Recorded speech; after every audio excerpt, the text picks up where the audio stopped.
Good morning. आज हम Pune science की एक वीडियो लेकर के आए और चैप्टर है आपका 12th समांतर जो चैप्टर है आपका विद्युत वाला है, उसमें जो समांतर क्रम संयोजन है उसके सूत्र की स्थापना है।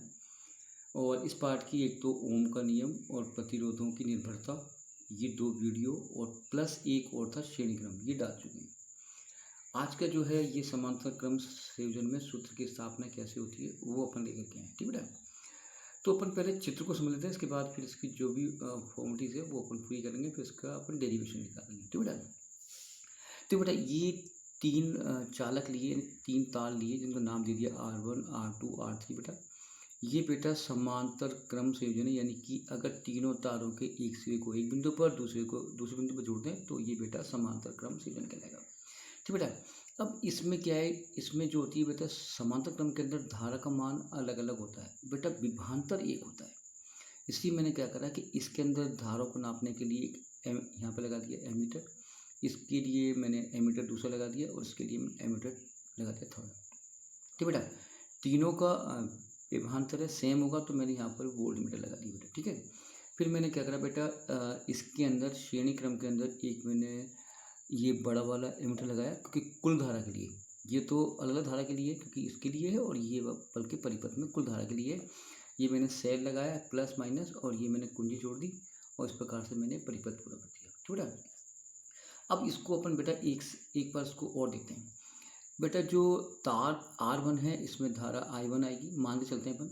जो तार R2 है इसमें धारा I2 आएगी और तार R3 इसमें धारा I3 आएगी।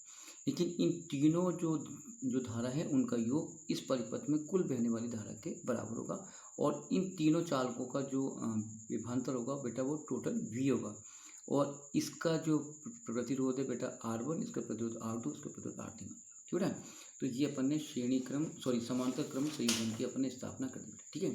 चलिए अब देखो मैंने इसको हिंदी में लिखा बेटा, समांतर क्रम में प्रत्येक चालक यानी प्रत्येक तार R1 R2 R3 में प्रवाहित विद्युत धारा I1 I2 I3 हो तथा परिपथ में विभवांतर V हो, जैसे मैंने आपको अभी क्लियर करा। मतलब इसमें धारा I1 है, इसमें धारा I2 है, इसमें धारा I3 है, लेकिन इन तीनों तार है इनका विभवांतर V है। तो बेटा ओम के नियम के अनुसार, तो ओम का नियम जानते हो, तो ओम का नियम होता है बेटा V बराबर IR, आपने पढ़ा होगा बेटा, ठीक है। तो अपन पहले क्या करते हैं, पहले अपन इस चालक की बात करते हैं, फिर इस चालक की, इस चालक की, बेटा। तो ओम के नियम के अनुसार बेटा विभवांतर तो V होगा क्योंकि इनमें तीनों चालकों में विभवांतर सेम होगा लेकिन धारा और प्रतिरोध अलग होगा। तो बेटा ये विभवांतर V रखा I1, क्योंकि I1 क्यों रखा, क्योंकि पहले चालक में धारा I वेरी है और इसका प्रतिरोध R1 है, तो बेटा इसका जो विभवांतर V है धारा I1 और प्रतिरोध R1, ठीक बेटा। अब इसको अपन ऐसे भी तो लिख सकते हैं, I1 मैंने बाहर निकाल दिया तो ये V बटा R1 हो गया, ये समीकरण बेटा पहला हो गया, ठीक है। इसी प्रकार से अपन दूसरा जो चालक है उसके लिए लेंगे V बराबर I2 और R2, ठीक है। फिर वही आ जाएगा, I2 बेटा बाहर निकाल देंगे तो ये आ जाएगा V बटा R2 और ये हो जाएगा आपका सेकंड वाला समीकरण। फिर ऐसे अपन थर्ड लेंगे बेटा, तो थर्ड आ जाएगा V बराबर I3 R3 बेटा, ठीक है। तो ये हो जाएगा आपका I3 बराबर V बटा R3 और ये हो जाएगा आपका समीकरण थर्ड। ये बेटा मैंने तीन समीकरण बना दिए, ठीक है। अगर मान लो परिपथ में जो कुल धारा है वो I हो, है ना, तो हिंदी तो बेटा परिपथ में प्रवाहित विद्युत धारा, परिपथ में प्रवाहित कुल धारा, परिपथ में प्रवाहित कुल धारा बेटा I, क्योंकि उसमें सब I वेरी बेटा का मान, जो परिपथ में कुल धारा है I का मान अलग अलग, क्या लिखूं बेटा, अलग अलग चालक मतलब तार, अलग अलग चालक में बहने वाली, ठीक बेटा, बहने वाली प्रवाहित धारा, बहने वाली प्रवाहित विद्युत धारा, ठीक है बेटा, विद्युत धारा का मान, ठीक बेटा, क्रमशः I1 I2, ठीक बेटा, एवं I3 के बराबर होगा, ये बराबर होगा। ये आपका इस क्लियर बेटा, मतलब कहने का अर्थ ये है कि ये जो धारा है यहाँ आकर के 3 भागों में बढ़ गई। ये तीनों धारा मिलकर के जब बाहर निकलेंगे तो बेटा वो पहली वाली धारा बन जाएगी। तो अपन इसको ऐसे लिखेंगे, I बराबर, यानी कि यहाँ आ जाएगा बेटा I1, यहाँ पे आ जाएगा I2, यहाँ पे आ जाएगा बेटा I3। ये कैसे आया एक बार और समझते हैं। जैसे इस सेल से जो धारा बही उसका मान बेटा I है। ये धारा जब इस बिंदु पे आएगी तो बेटा ये 3 भागों में बढ़ जाएगी। मान के चलते हैं कि इसमें I1 हो, इसमें I2 हो, इसमें I3 हो, तो इन तीनों का योग बेटा इसके बराबर होगा, या जब तीनों बाहर आएंगी तो वो ये और ये सेम होगी। ठीक है, अब अपन क्या करेंगे बेटा, फिर मैंने क्या करा, देखो ये I तो यूँ को छोड़ दिया, ये I मैंने छोड़ दिया, मैंने ये यहाँ रख दिया, मैंने B/R1 प्लस बेटा यहाँ रखूँगा B/R2, फिर यहाँ पर रखूँगा बेटा B/R3। इस क्लियर कोई दिक्कत हो रही है? ये I1 की जगह रखा, ये I2 की जगह, ये I3 की जगह है बेटा। फिर मैं क्या करूँ बेटा, I को मैंने यूँ को छोड़ा, ऊपर से बेटा मैंने B को मैं ले लिया, तो यहाँ पे आ जाएगा 1/R1, 1/R2 और 1/R3, क्योंकि बेटा जब B ऊपर से कॉमन लूँगा तो ऊपर 1 आ जाएगा। तो ये आपका एक नया समीकरण बन गया जिसका नाम दे दिया मैंने 1। ठीक बेटा, अब देखते हैं कि इसको और आगे अपन कैसे बढ़ाएं। तो आगे बढ़ाने के लिए मैंने क्या करा बेटा, देखो फिर हम क्या करेंगे कि जैसे आपको ये आ गया, अब आपने ओम का नियम तो पढ़ा ही होगा। किसका नियम? ओम का नियम। अब अपन ऐसे करते हैं, इसमें अगर ये लिखते हैं बेटा, यदि तीनों प्रतिरोध, तीनों मतलब तार, तीनों चालकों का, यदि तीनों चालकों का, चालक मतलब तार का तुल्य प्रतिरोध, तीनों चालकों का तुल्य प्रतिरोध,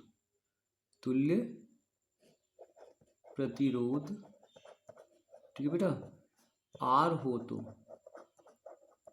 तुल्य प्रतिरोध आर हो तो, ये मैं 1 सेकंड के लिए मैं इसको हटाया था, तुल्य प्रतिरोध आर हो तो, ठीक है बेटा, तो आपका ओम का नियम बन जाएगा B/IR। ठीक है, अब मैंने I बाहर निकाल दिया, तो ये आ जाएगा B/R। ये समीकरण दे दिया मैंने। ये मैंने कहाँ से लिखा? यदि तीनों चालकों का तुल्य प्रतिरोध बेटा R हो, क्या हो? R। ठीक बेटा, तो ओम का नियम होगा B/IR, है ना। तो I बराबर B/R, ये I को मैंने बाहर निकाल दिया और ये आ गया। अब अपन क्या करेंगे बेटा, देखो ये अपना समीकरण था जो मैंने पहला बनाया था, दूसरा समीकरण यहाँ बना।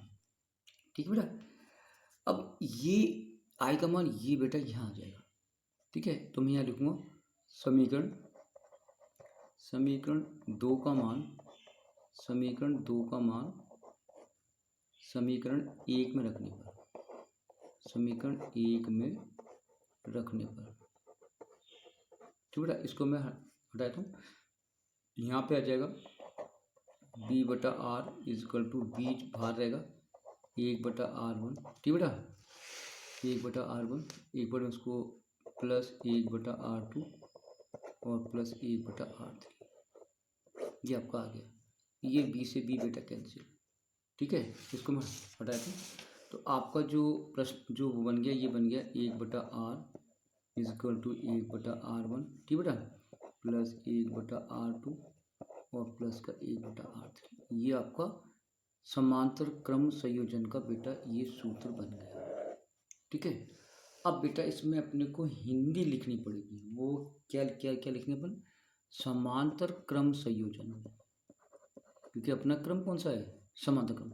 समांतर क्रम संयोजन में, समांतर क्रम संयोजन में, ठीक है बेटा, सभी प्रतिरोधों का तुल्य प्रतिरोध, समांतर क्रम संयोजन में सभी प्रतिरोध कहते हैं चालक, सभी प्रतिरोधों का तुल्य प्रतिरोध, यानी कि ये का तुल्य प्रतिरोध, ठीक बेटा, तुल्य प्रतिरोध का व्युत्क्रम, इसे बेटा व्युत्क्रम बोलते हैं। तुल्य प्रतिरोध का व्युत्क्रम, ठीक है। अलग अलग, बेटे यहाँ मैंने क्या लिखा, अलग अलग, राइट। चालक मतलब प्रतिरोध, अलग अलग चालकों के व्युत्क्रम, ये 1/R1, 1/R2, 1/R3, व्युत्क्रम के योग के बेटा बराबर होता है। ये आपको लाइन लिखनी पड़ेगी, किसके लिए, ये लाइन लिखनी पड़ेगी आपको समांतर क्रम संयोजन में, लास्ट में सूत्र के अंदर, ठीक है बेटा, कोई टेंशन। तो ये तो हो गया आपका समांतर क्रम। अगर मान के चलो कि इस परिपथ में एक से ज़्यादा, 3 से ज़्यादा हैं, तो आप कैसे लिखोगे, 1/R is equal to 1/R1 plus बेटा 1/R2 प्लस 1/R3 प्लस फिर ये डॉट डॉट डॉट फिर 1/Rn। अगर मान के चलो कि आपके उस परिपथ में 3 से ज़्यादा हैं, तो बेटा आप इसको ऐसे लिखोगे। तो ये हो गया बेटा कौन सा क्रम, समांतर क्रम संयोजन।